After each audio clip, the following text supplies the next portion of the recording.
औज़ुबिल्लाहिमिनश्शैतानिर्रजीम बिस्मिल्लाहिर्रहमानिर्रहीम रब्बि इश्रह ली सदरी व यस्सिर ली अमरी वहलुल उक़दतम मिन लिसानी यफ़क़हू क़ौली रब्बना ज़िदना इल्मा अल्लाहुम्मा फ़क़्हिना फ़िद्दीन अल्लाहुम्मा हसिबना हिसाबन यसीरा। We discussed 24 verse yesterday where Allah Subhanahu wa Ta'ala had mentioned 8 great attractions for human beings, and Allah says that if the attraction of these 8 things is more than the love for Allah Subhanahu wa Ta'ala, Allah's Prophet, and jihad in the way of Allah Subhanahu wa Ta'ala, then the people, the believers, should wait for the decision of Allah Subhanahu wa Ta'ala, and Allah Subhanahu wa Ta'ala doesn't guide those who are fasiqeen, means those who are sinful. We are continuing with the theme that Makkah is fallen into the hands of Prophet Muhammad, peace be upon him. And it is 1 year gone by. It's the event of Hajj, and Prophet Muhammad has made a public announcement that the mushrikeen are not allowed to remain in the land until and unless they embrace Islam, or they have to be prepared for a war, with the Muslims. And this announcement actually caused waves of worry for Muslims as well, because they were mentally getting ready. They had to fight a war, and they have to, use sword over their blood relations and all that. So Allah subhanahu wa ta'ala says in relation to the same theme, Allah subhanahu wa ta'ala says in verse number 25, لَقَدْ نَصَّرَكُمُ اللَّهُ فِي مَوَاطِنَ كَثِيرَةٍ يَوْمَ هُنَيْنٍ إِذَا أَعْجَبَتْكُمْ كَثْرَتُكُمْ فَلَنْ تُغْنِ عَنْكُمْ شَيْئًا وَضَاقَتْ عَلَيْكُمُ الْأَرْضُ بِمَا رَحُبَتْ ثُمَّ تَوَلَّيْتُمْ مُدْبِرِينَ. Allah says that Allah has already given you victory in many regions, in many lands, in many, areas. So basically, Allah subhanahu wa ta'ala is encouraging the Muslims. In the previous verse, we have seen that Allah was snubbing, admonishing the Muslims that why, they had such disturbing thoughts that the next war is going to be really a great test for them, a test in which they are probably going to be failed, or things like that. So, in this verse, we find that Allah subhanahu wa ta'ala is encouraging them. Allah says that if you have to go to a war with the remaining mushrikeen, idol worshippers in Mecca and around, then you already have gone through the wars before as well. And we see that in the time during the Muslims had been living in Medina after leaving Mecca, every year almost they have one big encounter with the mushrikeen, and sometimes more than one. And on almost all of those occasions, Allah subhanahu wa ta'ala had given victory to the Muslims. So Allah says that what's the reason that they should be really reluctant to go to the war this time? And Allah says that Allah has given you victory in many regions, like in Badr, and in the previous chapter, Al-Infal, we have gone into the detail about the, encounter of Badr. Then at the event of the fall of Mecca, Allah subhanahu wa ta'ala supported Muslims. Then even before that, at the event of Hudaybiyah Treaty, and after that in Khaybar and Hunain is mentioned in this verse. So Allah has already given you victory in many regions, and even on the day of Hunain, when your great number pleased you, but it didn't avail you at all, and the earth was confining for you with its vastness, then you turned back fleeing, and you were running away from, the battlefield. So basically, this verse also has some background. Makkah had fallen to Prophet Muhammad, peace be upon him, as we have seen. And on the event of Hajj in the year 9th Hijrah, Caliph Abu Bakr was leading the Hajj, and he was joined by Ali radiallahu ta'ala anhu. And he brought, a message from Prophet Muhammad, peace be upon him. And on the day of Hajj, he made this announcement public. And according to this, we have been, discussing it already. According to this public announcement, the mushrikeen were issued a warning and ultimatum that they had just 4 months in their hands, and they had to either decide to be Muslims or they have to be ready for a war with the Muslims. So this was the situation. In that situation, the Muslims had become a bit reluctant to go into the war with their own relatives, with their own relations. Allah says that Allah had given you victory, not only victory, but victories after victories. And on the day of Hunain, this battle of Hunain occurred after 18 or 19 days after the fall of Mecca. And the town Hunain is, some 10 miles away from Mecca. And the tribe living in Hunain was Banu Hawazin. And they were expert archers. They were expert in the field of archery. When these Hunain people knew that Mecca had fallen to Prophet Muhammad, peace be upon him, they got worried about themselves. And they felt that Prophet Muhammad, peace be upon him, will be trying to expand his influence, and maybe at some point they also have to go for a war against Muslims. So they already started preparing for a war. And when Prophet Muhammad, peace be upon him, got this information, he told the companions that they have to get ready for this encounter with the people of Hunain. And the tribe name, as I have told you, was Banu Hawazin. And Banu Hawazin, they were expert in warfare. The Muslims, they started their journey towards Hawazin or Hunain, at night. In the morning, it was still dark. They felt that they were, encircled from all sides by these archers of Banu Hawazin, because they were the dwellers of that valley, and they knew all the routes. And taking advantage of the darkness, they had, completely encircled Muslims from all sides. And they just started shooting arrows towards them. It was like a rain of arrows coming towards the Muslims.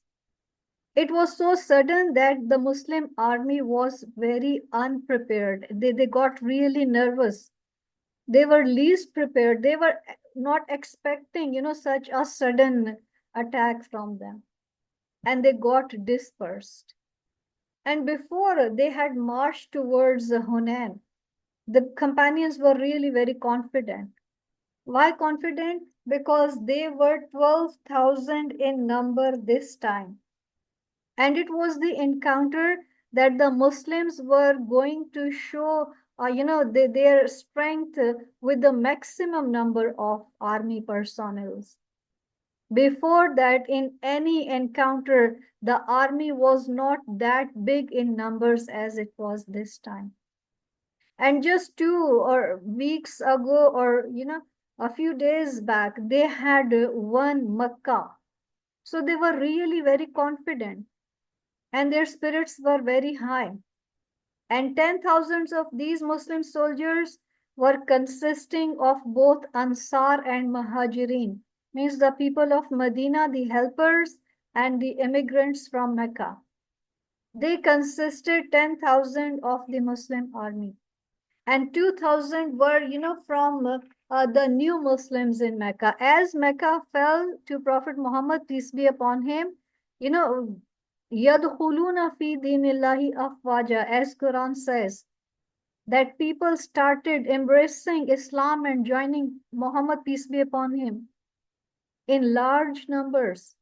So 2,000 new Muslims were also there. And they had enough camels and horses and, war equipment this time. And, the son, Sufyan bin Umayyah was the name. He was the son of Umayyah bin Khalaf, a lord of Mecca, a worst enemy of Muslims. So Sufyan bin Umayyah, he was a trader. He used to deal in these swords and shields and all that. Prophet Muhammad, peace be upon him, requested him that he should provide, warfare to the Muslims. And he told Prophet Muhammad, peace be upon him, that you are, using your power over me because you are the winners. You are ordering me. Prophet said that no, I just want to borrow this warfare from you and I will pay you back. So on those terms, Prophet Muhammad, peace be upon him, equipped his army. And the Muslim army was most confident this time. They were not hunger stricken like before. They were confident that they had won Makkah. They were confident that the entire Arab Peninsula gradually was coming under their control. And the Muslims, the idol worshippers were embracing Islam and becoming Muslim and, helping Islam to become a greater force. So odds were in favor of Muslims this time. And this, overconfidence actually had made them forget the help of Allah subhanahu wa ta'ala. Because this is what Allah says, that when on the day when your great number was looking pleasing to you,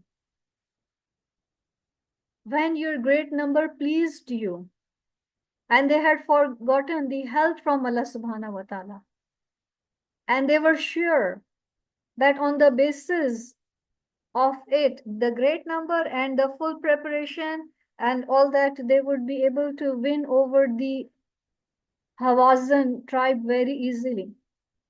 But it was almost, opposite to their expectations. And they were, dispersed really very badly. And they were running away in all directions. Prophet Muhammad, peace be upon him, was inviting them. Oh people, come to me. Oh people, come to me. Then Abbas radiallahu, who was the uncle of Prophet Muhammad and who had a very loud voice, he called the people that, look here, it is the Prophet calling you, come here. So the people, they gathered around Prophet Muhammad, peace be upon him. And he sent them back into the fight. He encouraged them and he sent them back into the fight. And this time when they fought, they were fighting, really very courageously, because by that time they had realized their mistake, that their great number actually was not helping them. It was not because of the number and equipment that they had won the previous encounters. It was simply the help from Allah subhanahu wa ta'ala. And then, this great number did not avail you at all. And the earth was confining for you with its vastness. At that point, in the next verse, Allah subhanahu wa ta'ala will make it clear. At that point, Allah helped them with angels like in Badr. The angels helped Muslims. And instead of, retreat, they attacked the Hawazin people again. And this time with a renewed strength. And the blow was so strong that they couldn't stand in front of the Muslim army this time. Initially, it was a complete retreat and defeat for the Muslims. But once Prophet Muhammad, peace be upon him, he restored the morale and the, courage of Muslims, and they attacked the enemy. With the help of Allah subhanahu wa ta'ala, in the form of angels, they got victory over them. So this encounter of Hunain taught the Muslims a great lesson. And it is, it stands out amongst the rest because of the lesson it taught to the Muslims. And the lesson they learned from the encounter of Hunain, still they bear it in their minds. Although Allah subhanahu wa ta'ala has asked the Prophet and the Muslims of all eras till the last day that they should have their complete preparation of war against their enemy with the best of equipment and technology. But they shouldn't depend on all these things. Their complete trust should be in Allah subhanahu wa ta'ala and Allah subhanahu wa ta'ala can help them, and Allah helps them with angels. And we have seen this thing happening with the Muslims a number of times in history. So, when the Muslims got victory of Hunain, they got, a huge war bounty, or the spoils of war, like 24,000 camels, 40,000 goats, and, tons of silver. And, they made 6,000 of the Hawazin people as prisoners of war. So it turned out to be a great victory for Muslims. So this Hunain encounter actually taught two big things to the Muslims. That their trust should be only on the help of Allah subhanahu wa ta'ala. And interestingly, when the Muslims were retreating, the new Muslims who had joined them from Mecca, they made very interesting, remarks about them. And they started feeling that their decision to embrace Islam was wrong, and they were wrongfully influenced by the fall of Mecca and by the power of Islam. Actually, Islam was not a power, and they had made a wrong decision by becoming a Muslims and joining Muslims and fighting against the Hawazin people. But Allah subhanahu wa ta'ala just then helped the Muslims with, angels, like in Badr. So Allah subhanahu wa ta'ala shut the mouths of these people who were shallow, and, who were like weak people with weak faith. And Abu Sufyan by that time had become Muslim. Abu Sufyan, is the same person. Few years back, when the encounter of Badr had taken place, he was coming back to Mecca with his trading caravan. But after, 6 or 7 years, when Mecca fell to the hands of Prophet Muhammad, peace be upon him, he became a Muslim. He also participated, in this conversation. Although he remained a Muslim till his death after that, but he was one of those Muslims who were laughing that, okay, Muslims have won Mecca, but look at that, they are going to be defeated by Hunain. So it was a great embarrassing moment for the Muslims as well. The impression created on the people of Mecca and around was going to be dissolved there. And it could be a very serious blow to Islam. But just then Allah subhanahu wa ta'ala helped Muslims. And this is what Allah subhanahu wa ta'ala reminds them. That Allah has already given you victory in many regions. So this is how the victory came to the Muslims in the event of the Battle of Hunain. Next, Allah subhanahu wa ta'ala says, verse number is 26. ثم أنزل الله سكينته على رسوله وعلى المؤمنين وأنزل جنودا لم تروها وعذب الذين كفروا وذلك جزاء الكافرين. Sometimes we, the people, are really very shallow, and we are very impetuous. If I say the word, pronounce it correct. Which means that we are really hollow from within. And we don't have patience. We don't give time to ourselves to analyze a situation. And we just, feel inclined towards making a comment, and we feel that it's really very important for us to participate, or, say our mind about a situation, and, speak our mind about it. And without assessing a situation, when we are involved into something like that, it can turn out to be an embarrassing thing for us as well. So this is what these people were doing. And Allah subhanahu wa ta'ala comments it. And it's not that those people were involved in that. We also have this habit, especially in this era of social media. Everyone uses social media these days. And how social media plays, with the minds of the people. He just gives them an impression that they are really very important, and their views and their comments are really very important. And whether a situation or an event relates with them or not, they still have to speak their mind about it, and they have to give their reaction.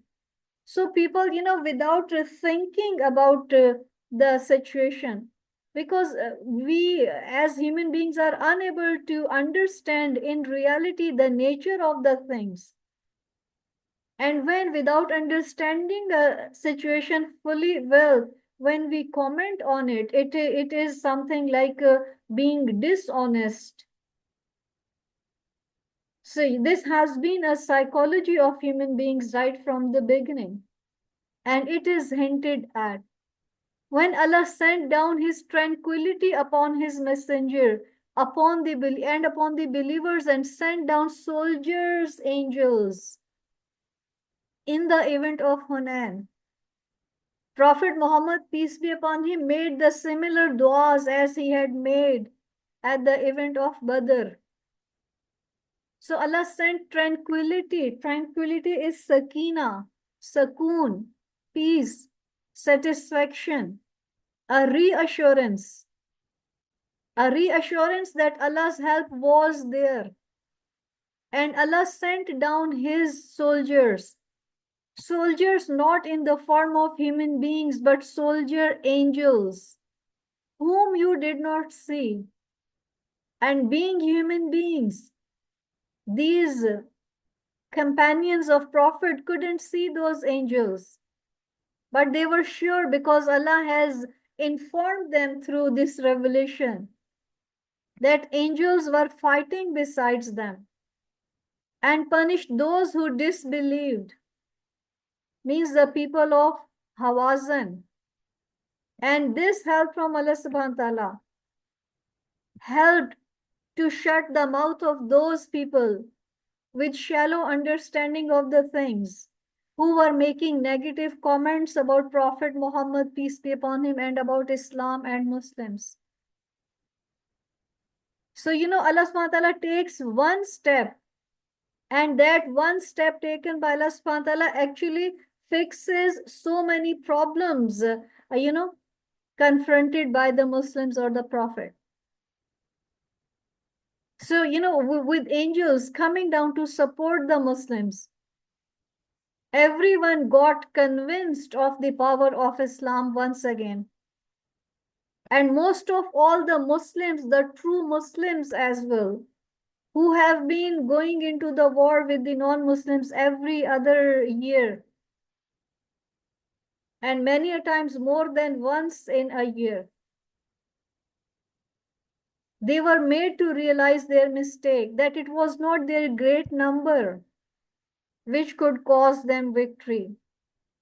So this material, material reasons actually never contribute towards winning over the enemies of Allah subhanahu wa ta'ala and the enemies of Islam.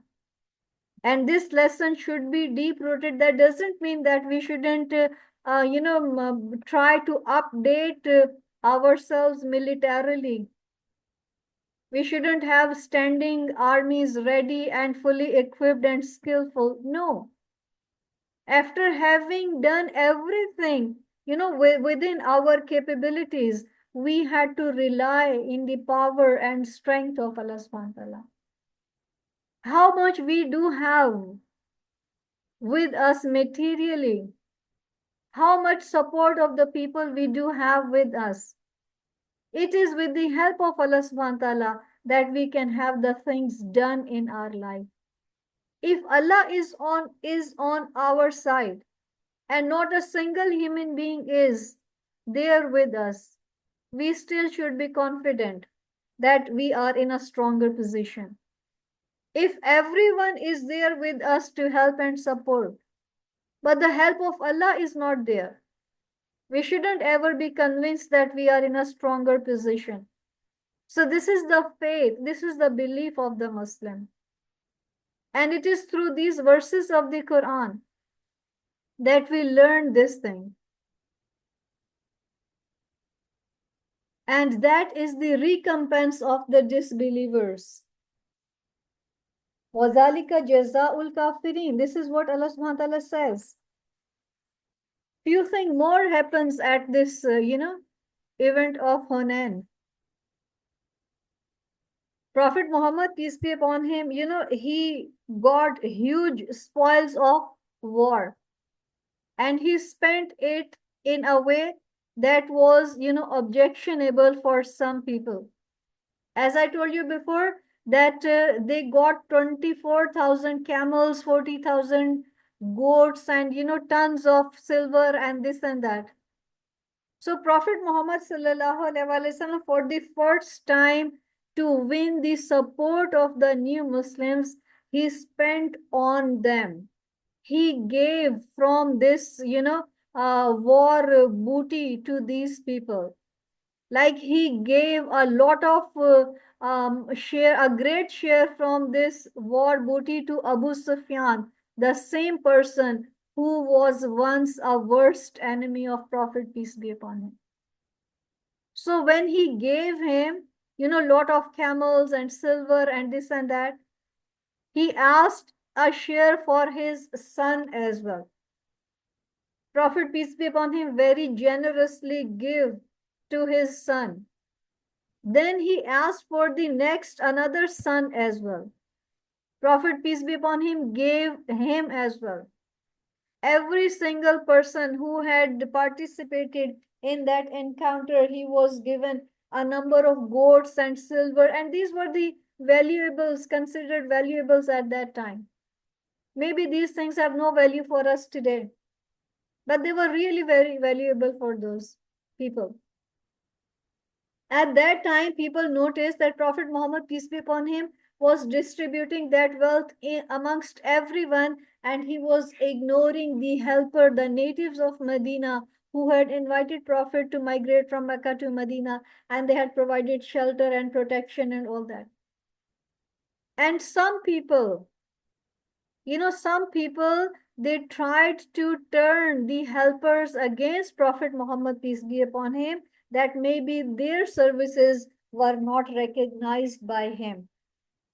He was distributing that money or that wealth amongst all others, but he was ignoring the helpers, the natives of Medina.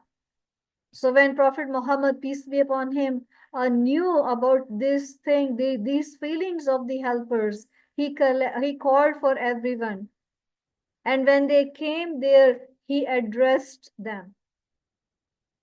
And he asked them that the helpers, the Ansar, were unhappy with him.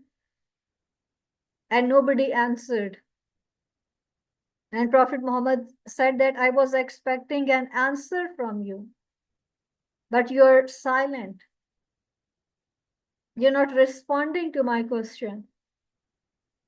I was expecting that you would say to me that, O Prophet of Allah, we provided protection to you. When you were expelled by your own people, we helped you with money and, everything that you needed. We made you our king or our statesman or our, leader. And we rendered, we participated in wars with you. Muhammad, peace be upon him, said that I was expecting this response from you. And then finally he said that you are getting angry. I have learned that you are angry with me, that I have given this hakir, means petty dunya. He called the wealth of this dunya as something petty. In the words of Muhammad, peace be upon him, all the wealth of the world and much more is nothing more than the wing of a mosquito in the sight of Allah subhanahu wa ta'ala.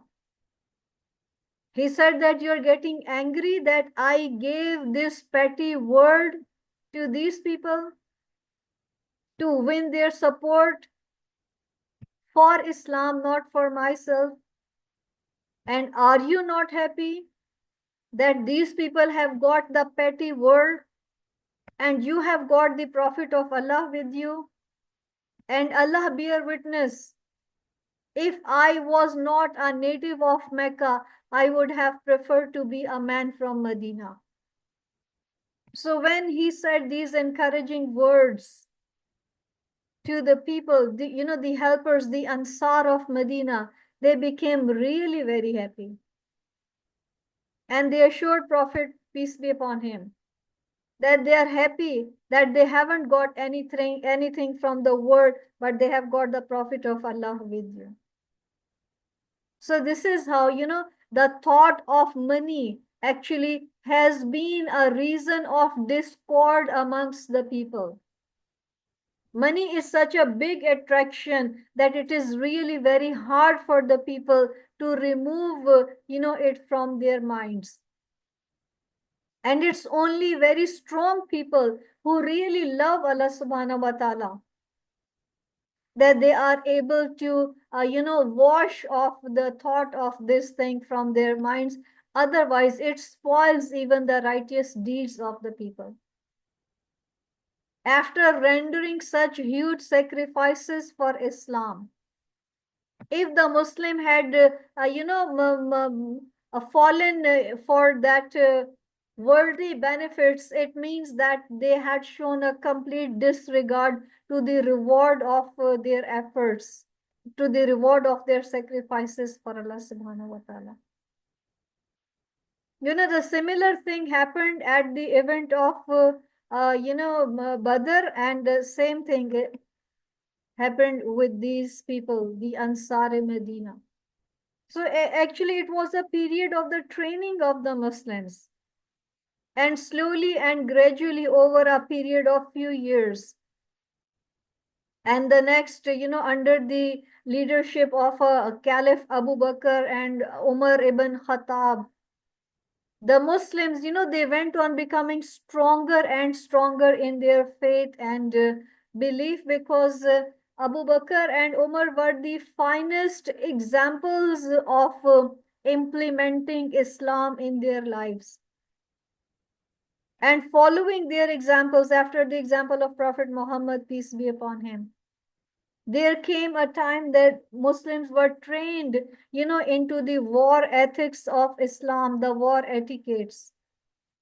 And they just forged into a unit, into a force that fought only for the sake of Allah subhanahu wa ta'ala. And that's why in the time of Umar ibn al-Khattab particularly, the Muslims were getting victories all over Arabia.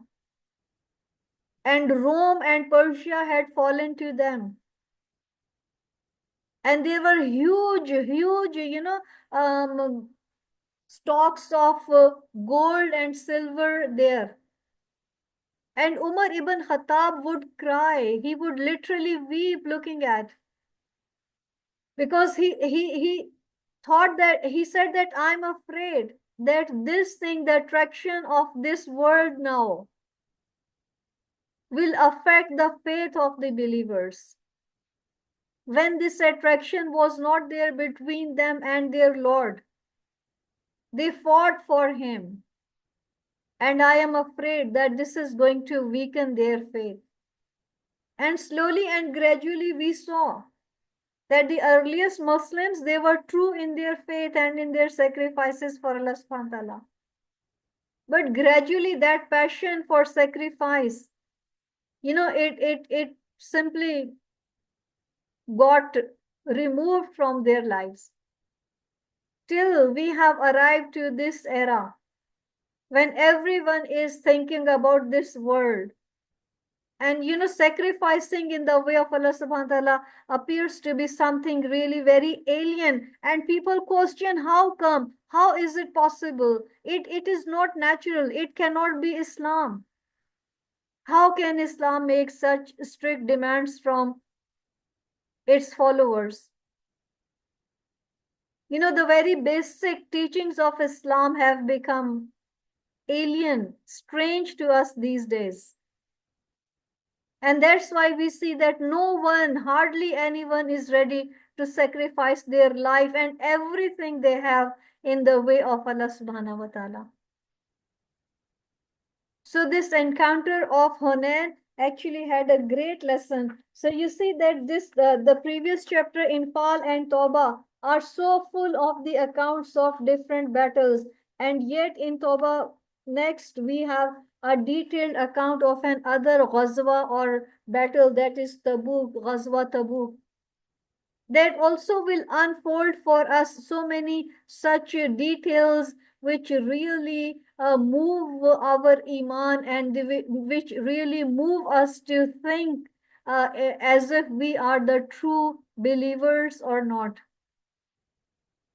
So, Anfal and Tawbah stand out from the other chapters of the Quran because of their detailed narration of the wars fought in the time of Prophet, peace be upon him. So this is what Allah subhanahu wa ta'ala says. So Allah says, did you not see, angels, Allah sent down soldier angels whom you did not see, and punished those who disbelieved, means the people of Hawazin. And that is the recompense of the disbelievers. Then Allah will accept repentance after that for whom He wills, and Allah is forgiving and merciful. So it means that the believers who later on became Muslims and they repented, so Allah accepts the repentance from whomsoever He wants. Next is verse 28. Allah says, Ya ayyuhallazina amanu innamal mushrikuna najasun fala yaqrabul masjidal harami ba'da amihim haza وَإِنْ خِفْتُمْ عَيْلَةً فَسَوْفَ يُغْنِيكُمُ اللَّهُ مِنْ فَضْلِهِ إِنْ شَاءَ إِنَّ اللَّهَ عَلِيمٌ حَكِيمٌ. O you who have believed, indeed the polytheists are unclean. Unclean means they are impure. Impure physically, but more than that, spiritually they are impure. And they have with them the impurity of aqidah, of faith, of belief, and impurity of akhlaq, manners, etiquettes. And then physically as well, because they don't, make wudu as we do 5 times a day, and they don't, take shower as we, for every Friday it is mandatory on Muslims. Even between Friday to Friday, they can have showers as many times as they can. And after, intercourse and after certain situations, there is a wajib ghusl on them. So Allah says that they are najis. Najis means that they are impure. And impure because of their faith, because of their wrong belief. Not untouchable. No, this is referring to spiritual and uncleanliness of these people. So Allah says that Inal Mushrikina Najis. So let them not approach Masjid al-Haram after this, their final year.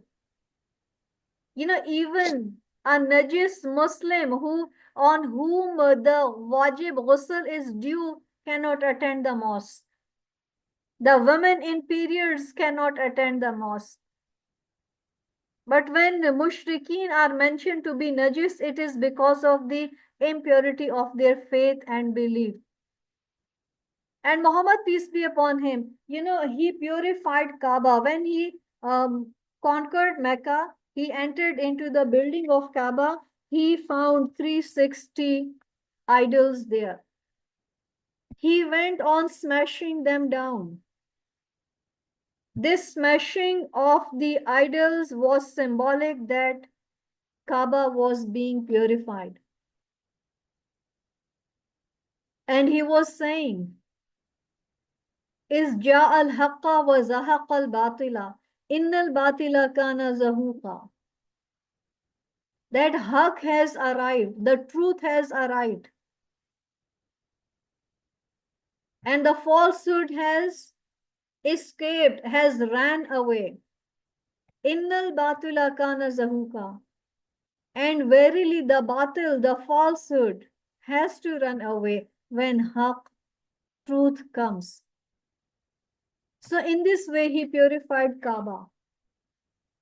Makkah fell to Prophet Muhammad, peace be upon him, in the 8th year of Hijrah in the month of Ramadan.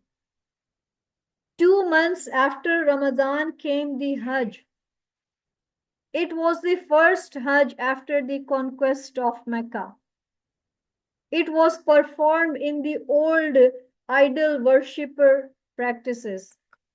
The Muslims performed Hajj in their way, and the idol worshippers performed Hajj in their own way, singing and dancing and walking around the Kaaba naked and this and that. This was their Hajj. Next year, 9th Hijri, the Hajj was led by the Caliph, Abu Bakr Siddiq, who was not a Caliph at that time because he became a Caliph after the passing away of Muhammad, peace be upon him. Hajj was led by him, Abu Bakr Siddiq. It was at that time that this ultimatum was issued to the non-believers, mushrikeen, that they had only 4 months in hand and they had to decide about their future. And the next year, 10th Hijri, it was the Hajj was led by Prophet Muhammad, peace be upon him. And at that event, he gave his famous sermon of the Hajjatul Wida, means the last, the farewell pilgrimage. And when Abu Bakr Siddiq, in the 9th year of Hijrah, he made this announcement, he made it clear that the non-mushrik were not allowed to enter the Masjid al-Haram. So let them not approach Masjid al-Haram because they are impure. This final year, this is the last year for them. And that is why we know that even to this day, the non-Muslims are not welcomed. The non-Muslims are not welcomed in the Masjid al-Haram. Non-Muslims are not welcomed in the building of Kaaba. And as for the other mosques in the world are concerned, yes, they can be welcomed there. They can be invited there. Because Prophet Muhammad, peace be upon him, he used to, have meetings with the delegations of non-Muslims inside his mosque in Medina, the Prophet's mosque.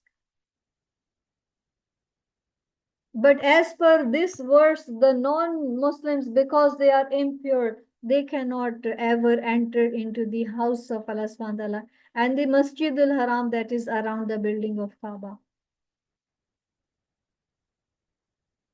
So this was, something announced to them. Earlier we had seen that Allah says that they cannot be the caretakers of Kaaba because their faith, belief is not befitting for that service. And now Allah's Prophet says that they're not allowed to perform Hajj. Yes, they can embrace Islam and do it as Muslims, but not as walking around naked and, doing all the stuff they used to do. That cannot be allowed to them. And at the same time, Allah says to the Muslims, وَإِنْ خِفْتُمْ عَيْلَةً فَسَوْفَ يُغْنِيكُمُ اللَّهُ مِنْ فَضْلِهِ إِنْ شَاءَ اللَّهُ إِنَّ اللَّهَ عَلِيمٌ حَكِيمٌ. And if you fear poverty, that the non-Muslims are not going to visit Kaaba for Hajj, and your economy is going to suffer, and you will face recession, Allah says that if you are afraid of that thing, then Allah will enrich you. Allah will change this present poverty into prosperity. And this is the promise of Allah subhanahu wa ta'ala. And one needs to have tawakkul. Allah will enrich you from His bounty if He wills. Indeed, Allah is knowing and wise. Allah is wise. Allah knows what decision He is making. Allah knows what command He is giving to the people. Allah knows the consequences of it. And Allah knows how to save them from those consequences. So the only thing is to have that deep tawakkul in Allah subhanahu wa ta'ala. And have complete trust in Allah subhanahu wa ta'ala. Allah says in the Quran, وَمَا جَعَلْنَا الْإِنسَانَ وَالْجِنَّ إِلَّا لِيَعْبُدُوا وَمَا خَلَقْتُ الْجِنَّ وَالْإِنسَ إِلَّا لِيَعْبُدُوا. I didn't create man and jinn but to worship me. And then Allah says that as far the problem of rizq is concerned, I take it on me. This is my duty. I will provide the rizq to you. We are made to worship Allah subhanahu wa ta'ala. We are made to introduce the mankind to their Rabb, Creator, Lord. This is our true job. And we are not doing it because we don't have that required tawakkul and trust in Allah subhanahu wa ta'ala. We are more worried about provisions, rizq. Allah has assured us 50,000 years before our creation. Allah had created our rizq. Prophet says that the rizq of someone chases them as their death chases them. As someone cannot escape their death, similarly, rizq cannot escape that person. It does reach to the man. Prophet says that if your rizq is under two heavy rocks, two mountains, Allah will bring it out for you. But we don't have that trust in Allah subhanahu wa ta'ala. Allah is, reassuring that same thing. In khiftum ailatan fasawfa yughnikumullahu min fadli.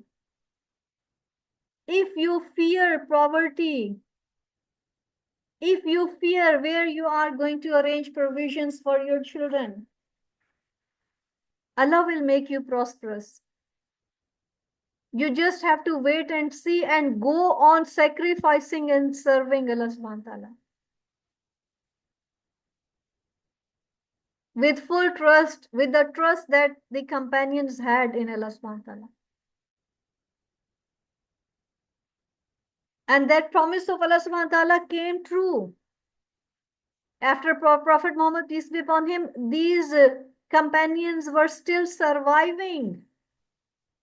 When Rome and Persia had fallen to the Muslims, and gold and silver and diamonds and gems and camels and horses were coming. And each single Muslim became really very rich. In the state of Medina, there wasn't a single person, eligible for zakat, the mandatory charity. Everyone had qualified to give zakat and no one was there to receive it. And they had seen it.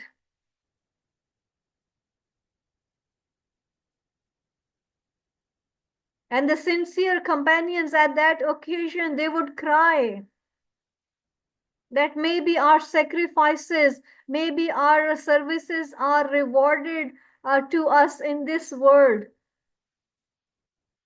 And maybe we are denied our share in the hereafter. And they wouldn't be, because they had fought for paradise. They wouldn't be, inspired by these things. So we should pray to Allah subhanahu wa ta'ala that such a state of iman should be given to us, that the heaps of gold and silver and wealth do not cause a sensation in our hearts. We just beg to Allah subhanahu wa ta'ala for the provision. And whatever He provides us, we manage to live within that. Because this is the Islamic way of living. You know, once somebody in his dream saw this dunya in the form of a human being, a beautiful human being. But the face of that person was scratched. And so was his back. And the person, who was having that dream, he asked this dunya that why is it so? You are scratched your face and back as well. And the dunya told him that I go to certain people and they don't want to have me. They just don't want to have me. And I keep going to them. And they just push me away and they scratch me on my face so that I should leave them. Because these are the people interested in the reward in the hereafter. They are afraid that I will spoil their hereafter. They just want to keep me at a distance. Okay, it's understandable, the man said. But then why is your back scratched as well? And the dunya said that I run away, I keep running away from certain people. And they chase me and they want to get hold of me. And in their effort to, get hold of me, they have scratched my back. But it is all red now. The companions of Muhammad, peace be upon him, actually were the first people who would never welcome world dunya to come to them with its attractions and beauty. Because they would feel that this is something so treacherous that it will it will make us lose our focus of the hereafter. And we will be enslaved by this dunya. And it will spoil our hereafter. This was the kind of people the companions had become. And majority of us today is like that second category. Who scratched, dunya from its back.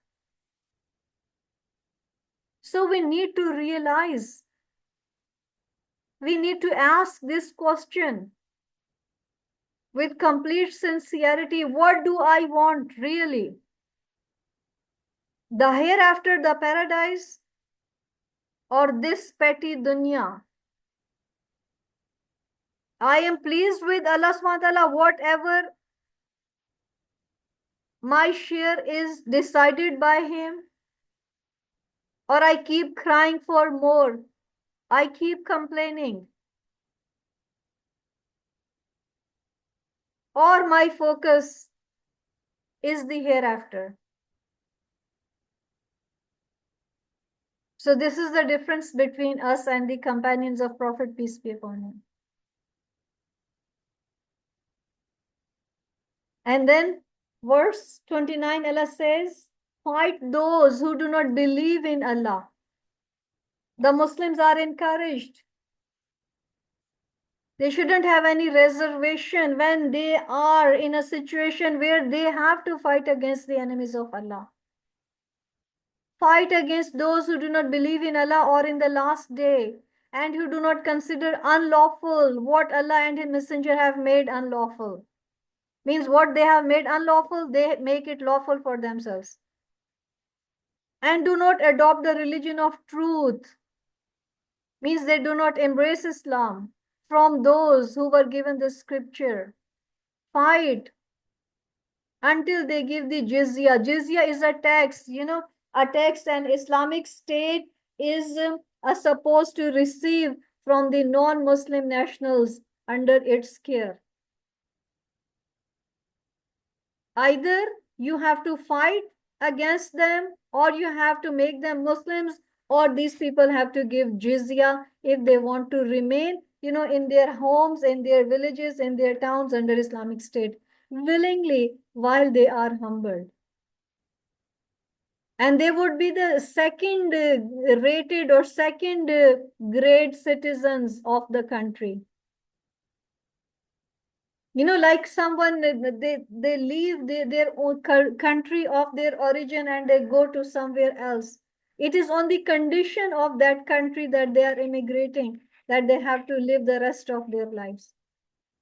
So this jizya is a tax that Islamic State will impose on the non-Muslims, and in return they will be responsible for their life and security.